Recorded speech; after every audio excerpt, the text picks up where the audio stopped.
All right, guys, welcome back to another Snapper Chat podcast. Today, we've got an absolute legend in the door-to-door industry.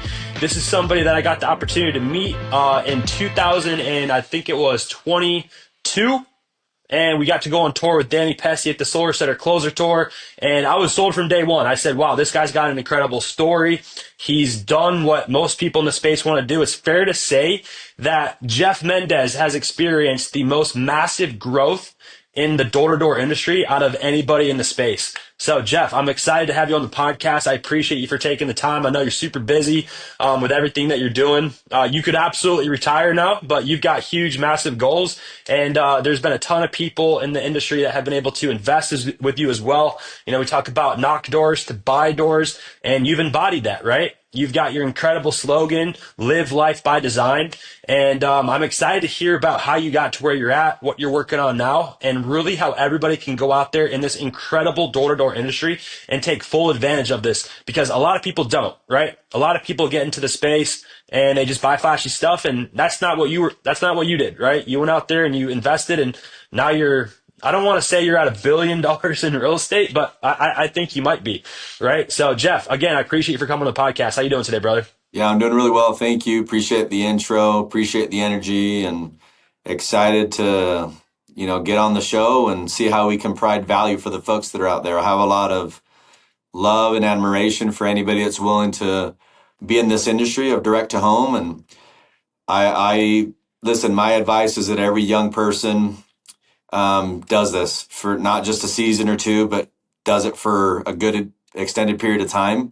What you can become via this platform is just absolutely incredible. It's really difficult to express what they can become. Those of you who have been in the industry for a while know what I'm talking about, but it's something that every single person should be a part of. So I applaud everybody for being a part of it, and I'm excited to dig in today. Love it. So I started in the door-to-door industry at the age of 25, and I'm 30 now. So I've been doing it for 5 years. You didn't start till you were 30, right?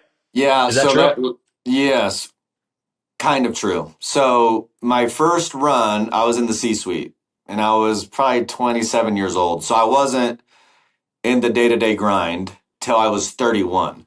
So I kind of went backwards. I got invited into the C-suite from one of my roommates. His brother was the founder of a company called Atlas Marketing. We sold Dish Network door-to-door. And before that, the only other direct-to-home company I had heard of were the pest control companies. I'm talking early 2000s.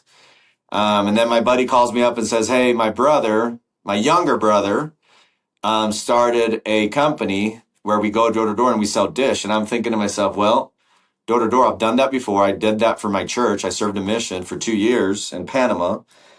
And I consumed Dish Network as a product. I could completely see how people would buy from somebody on the doors. And literally, I knew nobody in the door-to-door arena, nobody in the space. I didn't have any friends that had done pest control, nothing. I just knew that it was a thing in college, but it wasn't common. Very, very few people did it back then. But anyway, I'm thinking, I consumed Dish as a product. I could see how somebody would want to buy it at the point of sale. I'm interested. I was working at Walmart at the time, managing supercenters, and my buddy says, hey, come knock with me on a Saturday and see if you like it. And if you like it, you can make the move. But if you don't like it, you can stay in your salaried position at Walmart. So obviously I tried it. I liked it. We got a deal together that I ended up closing for my buddy. And then he says, hey, do you want me to keep training you? I'm like, no, I'm done with you. I said, you take that side of the street where you got your supposed sale. I'll take the opposing side of the street. And whoever gets the most deals before lunchtime gets lunch paid for. So I sell 3, he sells 0. He calls his brother up and says, we got to do whatever it takes to get Mendez on board and help us. So that's when I started my career. And then later on, that company was going nowhere. And then Todd Peterson recruited me to what was then APX, now Vivint, and I was 31. How did you know Todd? You just start knowing everybody in the industry, all the key players. So he had heard my name. Obviously, I'd heard his name. This was back in fall of 2007. They started onboarding their own customers, holding the paper in 2006. So they were kind of in growth mode to be able to scale their company. They were being backed by Goldman Sachs at the time. But that's how my journey began for me to knock my first summer. I was literally 31 at the time. So a year older than you are now. I've heard so many stories about you, like good stories where you've changed people's lives. There's a story where Vivint has this huge seminar conference, whatever you want to call it, and Tony Robbins is there, and he says, "Who in this room's made $1 million?" And everybody's like, "Mendez, Yeah. Mendez," right? And then there's another story that our CEO at Nevo always says, which is like he was sitting with you, and you're like, "This guy made 300, this guy made this," and I made this, and like you can do the same. And I think Tyler's told me that story like 4 or 5 times. Like Yeah. it's had a big impact on him, right?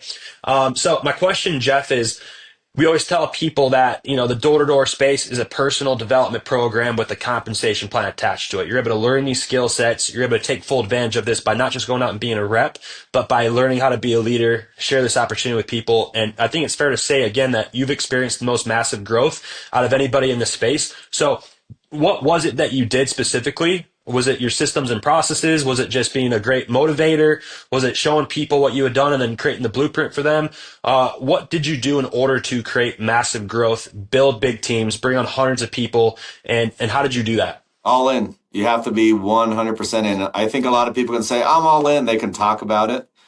And I say this all the time, but I just don't really like being around BTNAers, big talk, no action players. But you got to be all in. And I wasn't all in when I first started at Vivint. The agreement that I had with Todd was that if I did one summer, he would cover the back end check that I wasn't going to collect from Atlas Marketing. So it was really a 1 year contract with very little to no strings attached. In fact, there was no number of accounts that I had to complete. I just had to do a summer. Really intelligent on his end to make it that open. That way I didn't feel confined to stay for contractual reasons. I actually stayed because of the opportunity, because of the platform, because of what I was becoming. So it wasn't till the month of August, running that summer, I was in Missouri, and I said to myself, Mendez, like, why would you leave this opportunity? I was going to make 400K that summer just with my volume. I was used to making $1 million plus at Atlas because, again, I was at the C-suite, so I was collecting, overrides in the entire co. And, and I had other ventures as well. So my replacement was $1 million. And I knew I had told multitudes of people, hey, listen, you're the asset. Whatever company you choose, that's just a platform. But you have human life value. You can go on any platform and you can recreate where you were or where you need to be in just a matter of 24 months or so because you're the asset. So I'm on pace to make 400K my first year. And then I see in the future and I'm like, I can get back to $1 million in about 24 months from here. And lo and behold, I did it. In 2010, I think I was the first $1 million earner as a sales manager in the industry. It hadn't, nobody had heard of that before. And I broke all the pay scales. But anyway, I saw this vision of, I don't need to leave this. I can actually make this cool. I can bring other 30-something-year-olds onto the platform and give them an opportunity that they don't currently have. Remember, back then, I was the oldest guy in the industry that was on the doors, like literally by a long shot. It was all 20-somethings. And by me making that mental shift and changing my paradigm, I said, I can be in this for the long haul. And then I made a 5-year decision. I said, I'm going to do this for at least 5 years. So if any other opportunities hit me, it's a straight up no. Because if you're open to everything that can come your way, you're going to be super distracted. And if you're a jumper in this industry, you're just never going to dominate. You have to find your home and you have to fall in love with the process.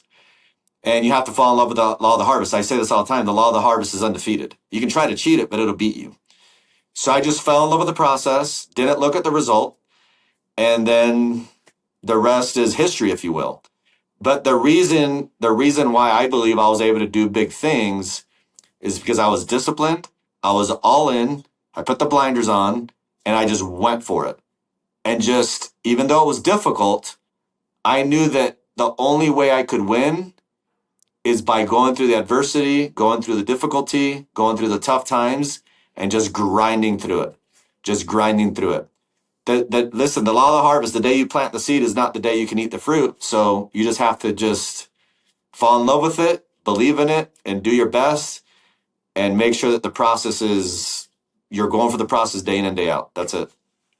So when you talk about fall in love with the process, like there's all these different things you said in there too, with making sure that you're understanding that you got to like kind of like eat crap sometimes, right, to get to where you want to go. But when you say fall in love with the process, what is the process for somebody that wants to go out there and do those things? You got to do the recruiting. You got to do the preseason. You got to do the summer grind. You got to work 9 hours a day on the doors. Like, you can't skip steps.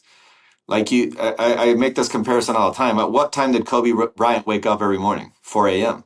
At what time did he show up to his own personal practice? 5 a.m. So if I ask a room full of people, hey, who would have liked to trade places with Kobe Bryant? All the hands go up.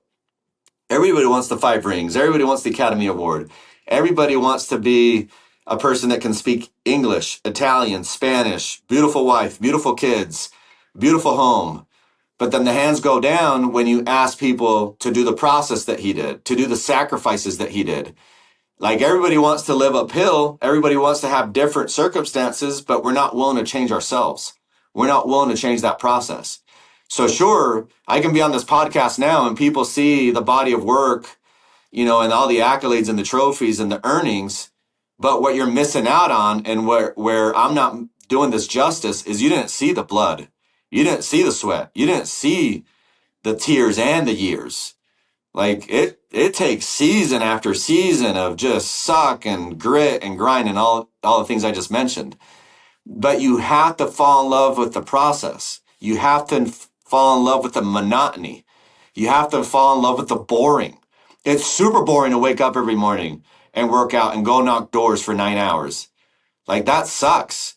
But that's the only way that you're going to be able to get the accolades and the treasures that you're looking for. Does that make sense what I'm saying? And so many people, they fall in love with the result that they give up on the process because they want the $1,000,000, just as an example. And if you don't get it within the first year, you give up. But I fell in love with the process, and I know that by default, those earnings and everything else will happen. Fall in love with the process, period, end of story. Put the blinders on. There's a law out there called Hicks' Law that states the more things you focus on, the slower you react. Get rid of your distractions. Get rid of everything else. Seize the opportunity. Be all in. Stop looking over the fence. Stop looking at the neighbor's lawn to see if it's greener. You go for it. You water what you want to grow, and you stay in your lane, and you stay disciplined. I promise you will be successful. I love that with the tears and the years. I've never heard that one before, and it's the truth. When I asked about the process, the first one you said was you got to be recruiting. Do you have a favorite recruiting story that you have? Because we always talk about how it's like you're one recruit away from making your $1,000,000. Like, one guy Yeah. joins your org, and you're going to be able to go out there and build the biggest org in the company. So, what is one Um, story that sticks out to you of like one of your greatest recruiting Yeah, stories? no, I agree with that. You're always a handshake away from the next amazing opportunity, right? So you have to treat everybody as an asset, and that's the truth. Everybody's an asset. You just never know. And I'm a very patient recruiter. Let's say that I'm in the process, and for some odd reason it doesn't work out. I'll stay in touch with you for a year, 2 years, 5 years. You just never know when the opportunity is there. Um, but one of my favorite recruiting stories is this. So I leave Atlas, and I was the VP. So I didn't have a lot of my own people, if you will, because the regionals reported to me. So there was layers in between me and the infantry. But I was still able to recruit about 30 guys to run my first team. And I had a great team, like great names that are still very well known in the industry. And the culture wasn't there. I had a great team. I had a team of greats, but it was not a great team. It's kind of like that 2004 United States men's basketball team, where you had LeBron, you had D Wade, you had Carmelo, and they took bronze. And not till '08 with Coach K and Kobe did they take gold again. So I had kind of an '04 team. Um, they were all greats. They were all Hall of Famers, but they weren't bought into the leader. I wasn't really bought into them. The reason they joined my team is so they could get the back end check paid for by Todd. And I would ask them to work hard, and it just wasn't gelling. And there was not a lot of trust. So one thing that I did in August, like I mentioned, because I was just feeling a ton of ton of stress. I'm like, man, this isn't working out. I don't feel authentic. I don't feel like we're jiving. I don't feel like I can lead these guys, right? The way I'm used to leading people. And I literally that day said, hey guys, I'm going to do this again next year. And you guys are all free agents. You guys can go whichever way you want. The only guys I retained, I'll mention their names, Jordan Leishman. I just barely saw him a couple days ago at a tournament in St. George, Utah. Love seeing him with his kids and his wife and how much he's grown. Took Jordan Leishman with me. And I think Tyler Bradshaw was recruited by Jordan Leishman, by the way. So I took Jordan with me. I took Jared Dyer with me. I took Eric Pott with me. And I think that's it. I think 3 plus me. We go out the next year, just us 4, and we recruit 20 some odd guys, and we do 2,200 accounts versus 1,800 accounts. And then the next year, I retained all the assets. We were fully bought in. We had a culture that worked. We were a great team, and we had a team of greats, and we flourished, and we took that base, and we did 6,500 accounts. And then it just kept growing and growing and compounding.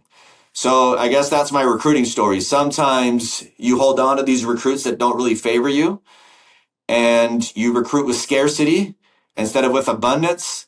And for me, I always felt like, hey, if you want to be with me, let's go. And if you don't, I'm cool with it because I can always backfill. And I'm always recruiting, and I have something beautiful to offer. And I never recruited, everybody knows this about me. I didn't do signing bonuses, completely against them. Because for me, that's a very cheap way to recruit somebody. You have to recruit with a checkbook. I recruited with a program. I recruited with a culture. I recruited with training. I recruited with, we are going to get the results that you want to get. And I told everybody, I'm probably going to be that coach that you hate during practice, but you're going to love after the game because we're going to win. So that was my mantra. That was my style. And that's my whole recruiting philosophy. No fear of loss, create beautiful teams, develop the folks, and be a very patient recruiter and always be recruiting. And you mentioned training there. We always talk about like the 3 things that you need to be successful in this industry are train, recruit, and sell. So we talked about recruiting, obviously selling, right? Selling, but what were you doing with your training specifically? I know No, you're big on systems and processes. yeah. Some people come out, right, and they don't make it past a week. Some people come out for a month and they don't make it past it. Well, And yeah. listen, let me unpack the selling though, because you don't sell just to collect the check. You sell why? So you can recruit and so you can lead. And I don't like the term manage. Manage for me just means moving things around. I believe in leading, and people don't want to be managed. They want to be led. So what I believe in is my systems manage the people, and then I, as a leader, lead my people. But the reason I wanted to sell 300 accounts my first year, and 300 accounts is a lot of alarms, a lot of security systems, was so that I could have recruiting prowess and leadership prowess. You know this, when the true leader speaks, people listen. So I did that sacrifice, if you will, so that I could have the authority to command and earn respect. I don't want to be a leader by title. I wanted to be a leader by influence. So the reason I sold that number is I wanted to be at the top of the numbers board. Like, then that way I can recruit 200 account reps, 100 account reps, 50 account reps, 300 account reps, and even 400 account reps, because you're kind of in that 1% bucket. So it was my fiduciary and my duty of care to sell big numbers so that I could lead my teams, train my teams, and recruit my teams. Now, as far as training is concerned, it was very hands-on, and I trained every single day. Every day I would let my team open up the meetings and do all the cheers and chants and everything, but I always ran the training. Very passionate about it. And I felt like I was the best trainer in the industry, and I wanted to be able to touch my people on a daily with my trainings. And it was role play, role play, role play, role play, role play, role play, kind of John Wooden style. This is how you tie your shoes, this is how you put on your socks, very basics, the fundamentals. And then I trained a lot on the mental state. Because quite often, what sales reps want, or leaders want, they want the strategy. What's the technique? But unless you have the state right and you're telling yourself the right story, that technique, that door approach doesn't really work. So when I'm doing my role plays, more than anything, I'm training on the psychology. I'm training on the mental state. I'm training on, the metaverbal, all the unspoken things. Because I say this all the time, 90% of what's being said in sales isn't being said. It's being felt, right? But so I would stop, I would do a role play. I would stop my rep and be like, hey, John, I don't believe you right now. Well, what are you talking about, Mendez? I just don't believe you. You don't believe you. How are you going to connect with this customer? And then John would turn around, but Mendez is a role play. I'm like, exactly. If you don't get this right in here, you're not going to get it right out there. If we don't do things at a really high level in here, we're going to get beat up out there in the real world. So we got to bring it in home here. Do the role play so that I can believe you and so that you can believe you. And then they're pouring their heart and soul in the transitioning and the closing and the door approach, all that good stuff. And they just became killers. Like we developed a lot of, I guess they call them golden door winners now. We developed a lot of those guys. We created the golden door before it became a golden door. In fact, Sam Tarrant was one of our reps in our region that we recruited. We recruited him right after his mission. Yeah, it's interesting to have you have that perspective. For me, being in the industry just for like the last 4 years, looking at Sam as the authority, it's kind of interesting that like you were his manager like Yeah. 10 years ago, right? Yeah, It's kind of cool. and listen, I would I would run those meetings, and they were always very timely, very to the point, very strategic, right? I spent a lot of time creating those trainings because it means something. And I think a lot of leaders out there they'll train for over an hour, 2 hours, and take time away from their teams. I was very disciplined with start time, stop time, let's go, let's be systematic, etc.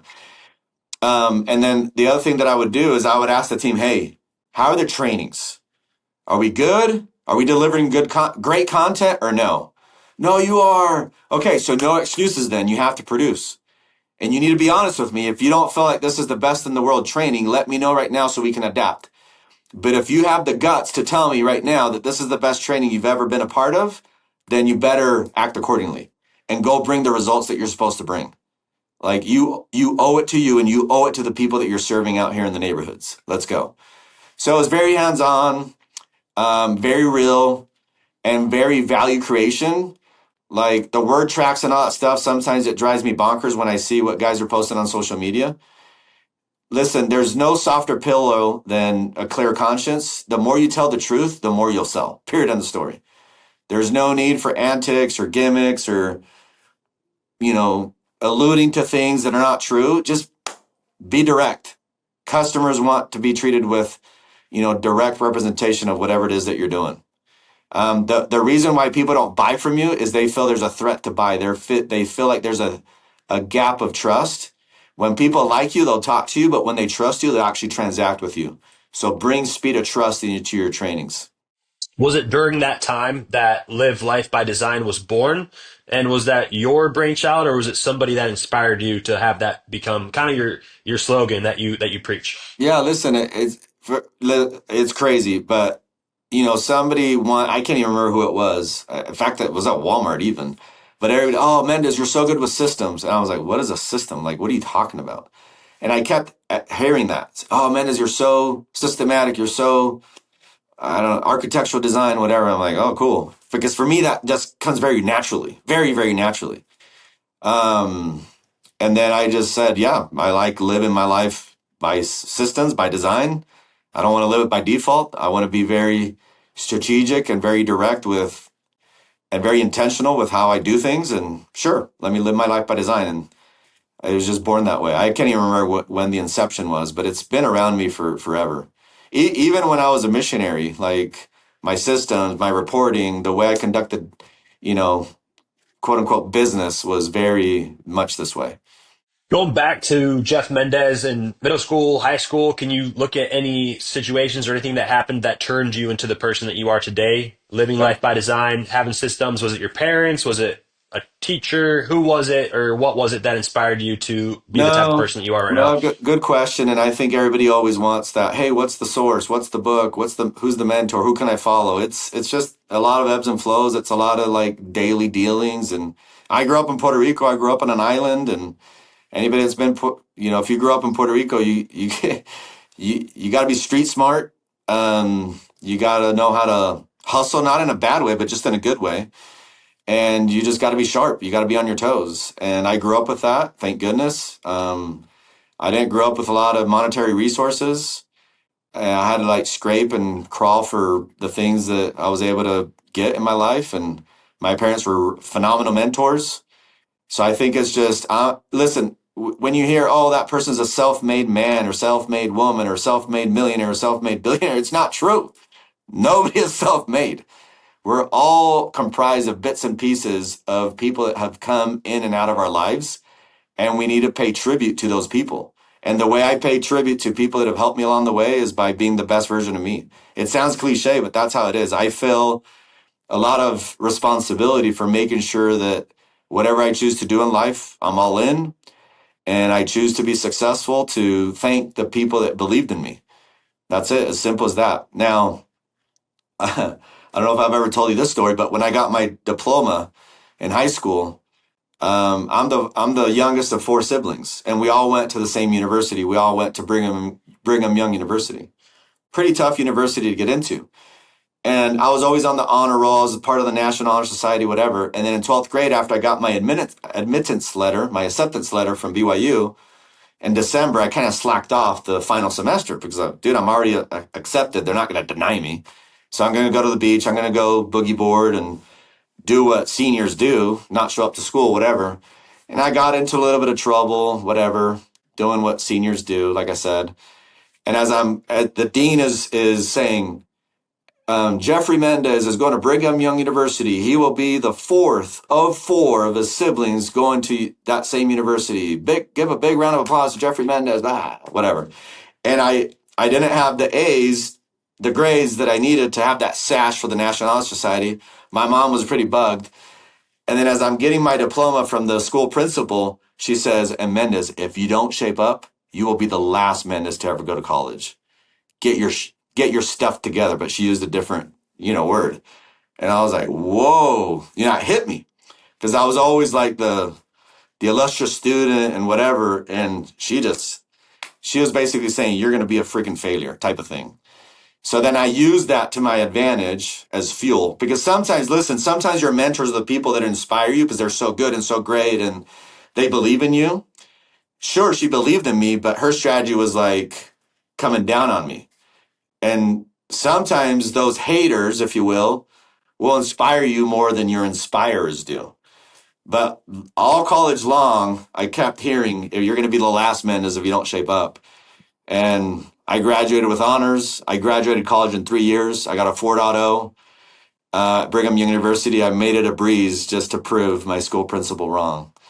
So later, years after, I went back and told her the story, and she says, I did it for a reason. I knew you could, type of thing. But again, there's systems, there's design work, and there's no one unilateral way of doing it. You have to build life by design according to what works for you. What works for me may not work for you. You just have to figure out what your design work is and live it. And the longer you delay in figuring that out, the longer you're somebody else's puppet. They're the puppeteer. The longer you are someone else's chess piece while they're the chess master. So get it figured out. Be the CEO of you. Yeah, I resonate with that a lot. I definitely had some teachers and, administrators that might have said something similar, and that kind of stuff, like you're saying, like that's going to motivate you way more than somebody just giving you a pat on the back and saying, good job. Right. Yeah. And I needed that. I needed that. Like if I'm only surrounded by people, oh, you're so great. You're so cool. You're so amazing. That's not always helpful. That can actually be hurtful. So I like being uncomfortable. And, I'm that guy. Like you hire me, I'm going to make you feel very uncomfortable. Because if you're not feeling uncomfortable when we're working together, I'm not teaching, you're not learning. And it's all out of love, it's all out of respect, and it's all with the design work of, hey, let's grow. Okay, so last question for you really is about the real estate, right? We always preach knock doors to buy doors. So I'm curious, were you investing from the very beginning? And if so, what was your first investment that you made? And then what has been the last investment that you've made? Because obviously you've leveled up a lot. You've been investing for over 10 years, right? Yeah. So what was the first one you made? And then what are you working on today? What was the last investment project that you've worked on? Yeah, I've done a ton of investments. The first one, just house hacking, just the traditional thing. But I remember the first venture capital investment that I did. I cut a $50,000 check, nothing massive. It was a former rep of mine that created a company. He got backing by the state of Ohio. So he had a grant. So I'm thinking, oh, Ohio must have done their due diligence. They must have vetted this thing out if they're giving him a grant. Like I'm going to use their DD process, to help me out. Anyway, that investment went to zero within less than a year. So I learned a quick, painful lesson early, and thank goodness it was only 50K, and I learned it when I was really young. Um, to understand what asset class I want to be into and what the blocking and tackling of real estate is. Like unless you're in the arena, it's sometimes really tough to learn. And now I cut multi-million-dollar checks, etc. But for me, I have an investment thesis and philosophy where I want to buy cash flow and I want to buy assets that have asymmetrical risk rewards. So asymmetrical meaning I have a protected downside and I have good upside. It takes 10 deals to make up for one bad deal. So I don't want to do bad deals. I want to understand what it is that I'm investing in, and I want to have security in my investments. It's like Warren Buffett says, there's 2 rules of investing. Rule number 1, never lose your money. Rule number 2 is follow rule number 1. So that's what I believe in. As far as what's my latest investment, I'm actually buying 498 units in Abilene, Texas right now. The apartment complex is called Sedona. So that's my most recent check that I've cut. It's a $40 million purchase price. So, Jeff, my very last question for you, and I appreciate you for coming on the podcast and sharing with us how to recruit, how to train, how to sell, how to live life by design, how to go out and knock doors to buy doors and get to the point where you're at today. That should be everybody's goal. And the last question is, everybody calls you Poppy Mendez. I had heard of you before. They were calling you Poppy, and I was like, who's this Poppy guy, right? So where did you get that nickname from? Yep. So my second summer at Vivint, there's a guy by the name of Brandon Chambers that ran my numbers board. This guy, incredible. Love this guy. One of my favorite human beings. Anyway, he's at the numbers board and he's starting to write nicknames for folks. And then my name comes up and he's like, we don't want to keep calling you Jeff or Mendez. That's too common. You know what? You're going to be Poppy. And so I'm from Puerto Rico and everybody's Papi, Papi, Papi, Papi. It's like almost like dude, if you will. But Papi also means father. And I was the oldest and I was a father figure for a lot of these guys. But that's how the name was born. And they started writing the name Papi on there. And then people in the, hey, Papi. And then it just exploded. And now everybody calls me Papi. So that's how it all started. And That's crazy. My kids call me Papa. Yeah. Yeah. And your wife calls you Papacito. Papacito. Yeah. Papacito. But what's funny is in Puerto Rico, in my neighborhood, there was a papiting, a papichulo, a papito, a papote. Like there's a lot of poppies, a lot of versions of papi around there. But it was born in 2009 and it stuck Wow. ever Yeah. since. Yeah, almost 16 years.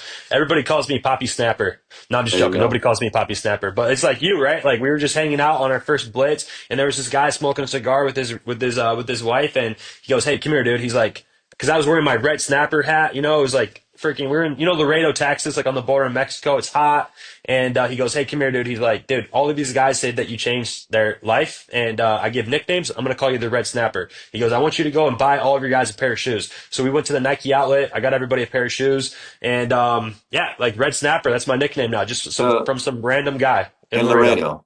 Okay, Yeah. so this is what's crazy is we were in Laredo when I got the nickname. Shut up. Are you serious? No way. It was So probably the same guy, Jeff. It was probably the same guy. Was he driving a red truck? he was probably driving a red truck. No, this guy was driving a silver Hyundai Yeah. sedan. Different That guy. is crazy. So if you guys want to get your nickname and you're in door to door, just go to Laredo, man. Go to Well, Laredo. that's the birthplace of nicknames, Laredo, Yeah. Texas.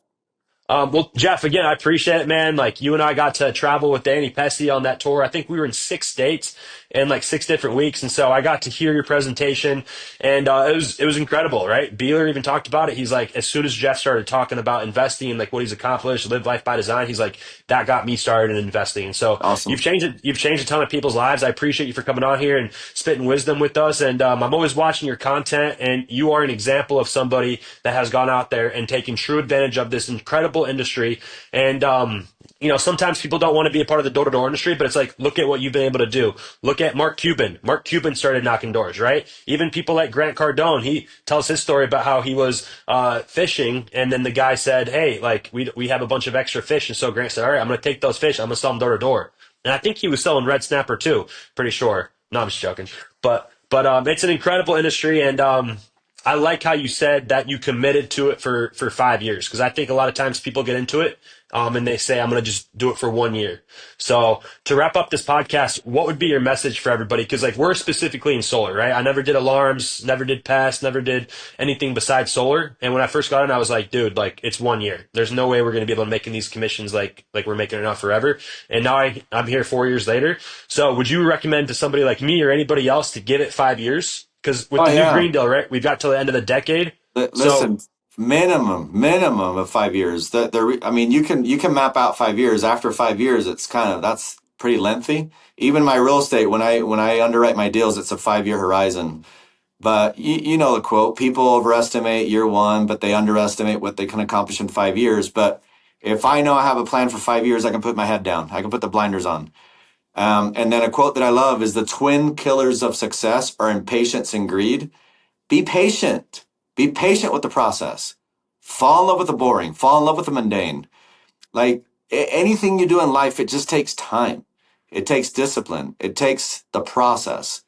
Again, Kobe Bryant didn't win the five rings just by being born a certain way. He did the process. He fell in love with the process. Same thing with Michael Jordan, Mike Tyson, and these guys say champions are not made in the ring. They're merely recognized there. They're made champions in the weight room, on the track, in the sparring, in the kitchen, etc. So pay the price. Don't try to cheat the law of the harvest. It will beat you. It's like that meme with the guy with the pickaxe, that a couple more hits, a couple more digs, and he'll get the big diamond, but he's given up because he fell so in love with the result that he forgot to continue with the process. Sometimes we're just this much away from getting the things that we want to get and what we had as our goals when we started. I promise you, if you fall in love with it and you just stick to the fundamentals and stick to the process and just go for it, you will get it. Stay away from the greed and stay away from the impatience. Don't be greedy, be very patient, and you will get the rewards that you want to get. I promise you that. love it. Yeah, love the harvest. And one last question I always like to ask people, but I think I know what the answer is going to be for you. If you had a billboard on the side of the road with your message for people, what would that billboard say? What do you Would it think? say live life by design, baby? Of course. Yes, that's what we're going to make this podcast name. Jeff, again, we appreciate it so much. I've gotten to know you for 3 years. You've personally impacted my life. I appreciate that. And I know you've impacted thousands and thousands of people as well in this industry over you've been in this industry for what, like 15, 20 years? Yeah, it's 25? probably 25 years. Yeah. Yeah, 25 that's years. incredible. 25 That's years. Yeah. incredible. That's Uh, incredible. Well, I would have been at Vivint with my contract because I had a 5 year tail of a non compete with them that just ended in December of 2024. That would have been year number 19 just at Vivint. So my 5 years turned into 19 years. love So it. again, you Can gotta stick to it. can I ask you one more question, brother? Yeah. I'm only doing this with Mike O'Donnell. He's like the freaking goat of the solar industry. But we do a podcast every single year, and it's really cool to be able to see like how far he's come. We've come over these last couple of years. Are you down to do this podcast with us once a year for Yeah. the next like 3, 4, 5 years? And where are we going to be in 5 years? Where's the new Green Deal going to be? Where's door to door going to be? Where's technology going to be? Right? Yeah. Because you remember when you first started door to door, people were writing on papers, and Yeah. now it's obviously all on iPads. Well, listen, I mentioned Dish Network, right? And every year people were saying, oh, this will probably be our last year. This will probably be our last year. Guess who sells Dish Network today? My two boys. They sell Dish Network door to door with a company called Gen Marketing. It's still, I don't know, like it's crazy. It's still a thing. So, the haters that are saying, oh, solar, its end is near. No, I don't believe it. I mean, how many guys said the alarm, the end is near? I mean, the Vivint guys are just crushing it. Like, just get rid of all that noise and just focus on what you can control and just go give it its all. It'll pay you and it'll pay you tenfold. So just stop worrying so much about the things that you can't control and focus on the things you can. It's the Pareto principle, 80-20. 80% of what happens to us is on us, 20% outside circumstances. But as human beings, we like doing the reverse. We like focusing on the things that we cannot control.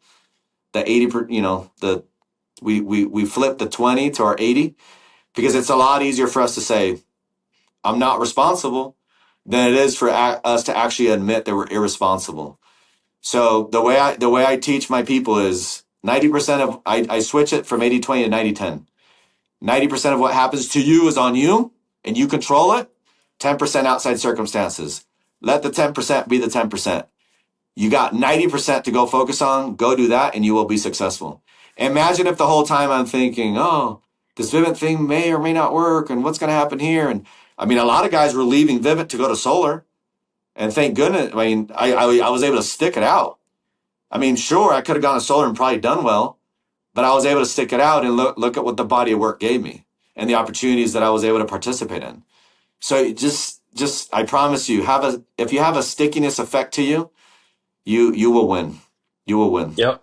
Make Yep. sure you're at the right vehicle, and you will win.